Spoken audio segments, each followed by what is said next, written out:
Dada, tabriklang, keliningiz bir haftalik homilador bo'libdi. Endi nevarali bo'lasiz. O'g'lim, zo'r bo'libdi-ku. Bo'lmasa kelinni toqat qilsin, choy ichamiz.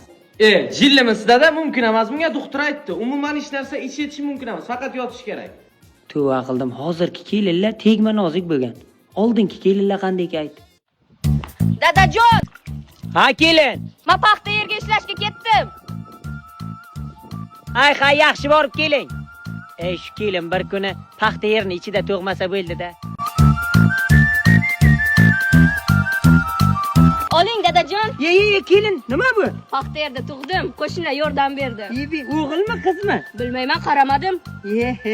Aytdim-ku, shu kelin bir kuni paxta yerida tug'adi deb. Kelin, yaxshi o'tiribsizmi? Bering bachangizni, men qarayman, siz bor ishlaringizni qiling. Dadajon, o'zi bachani sizga bersam yig'laydi, ko'p yig'lasa cherepnoy bo'ladi, o'zim qarayman. Cherepnoy? Kelin, bachangiz yig'layapti, bachangizga qarang. Ha, bacha ko'p yig'lasa o'pkasi kengayadi. Ishlarimni bo'lib keyin qarayman. Ay, o'zingiz bilasiz. Xotin, yaxshimisan? Nimadir yegasim kelyapti, shashlik olib kelaymi?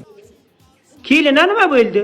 Ana shu siz kecha kechqurun o'yinlarga suv septirgansiz, shamollagan mana. Yotibdi endi.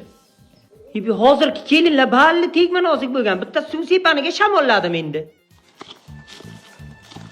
Kelin, o'rmang, charchamadingizmi? Yo'q, dadajon Mana charchamadim. qarang, bu loyingiz sal kamlik qilam demay yana bir chiqarishingiz kerak. Tamom dadajon, qoraman. Davay, tezlashing kelin, mana de.